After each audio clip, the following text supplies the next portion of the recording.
పండుగ అంటే అమ్మ తల్లి ఆరాధనం, ఆడబిడ్డల భక్తి మార్గం, పోతురాజుల వీరంగం, శివసత్తుల కోలాహలం, తొట్టెల సంచారం, రంగమెక్కి చెప్పే భవిష్యత్తు వీక్షణం. మొత్తంగా బోనాల ఉత్సవ సందేశం సర్వజనుల సంక్షేమం.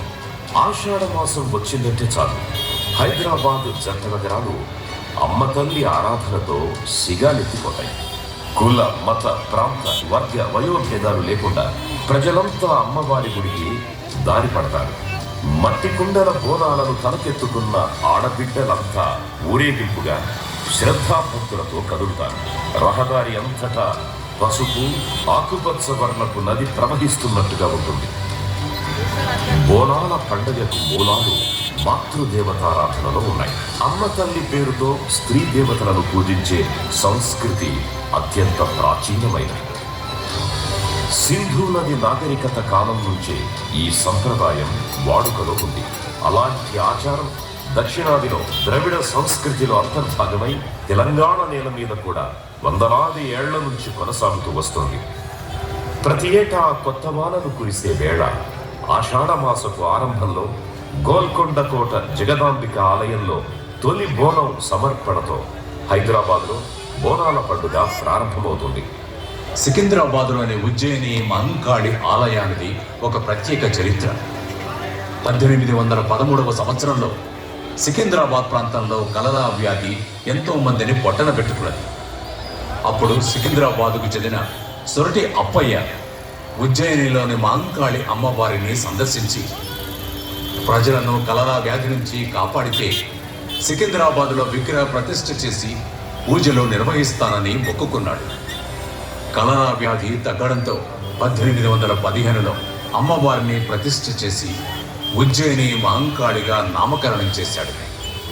1864లో ఆలయ నిర్మాణం జరిగింది. అప్పటి నుంచి ఇక్కడ ఉత్సవాలు ప్రారంభమయ్యాయి. ఇక్కడ జరిగే బోనాలను లష్కర్ బోనాలు అంటారు.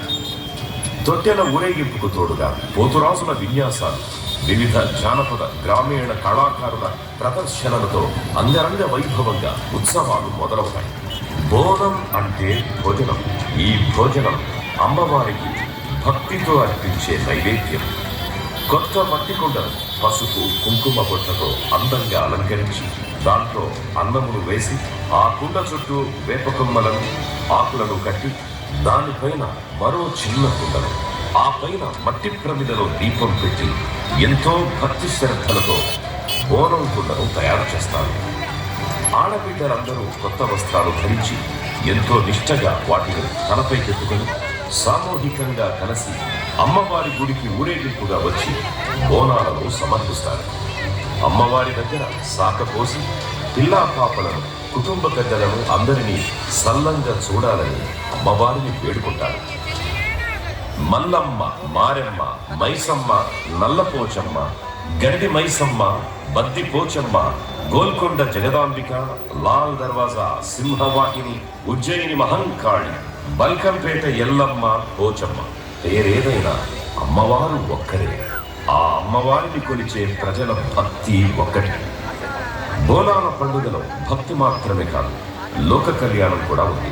ఆషాఢ మాసంలో విజృంభించే రోగకారక క్రిములు, సూక్ష్మజీవుల నుండి ప్రజలను రక్షించే ఆరోగ్య సూత్రాలు ఈ బోనాల పండుగలో ఇమిడి ఉన్నాయి.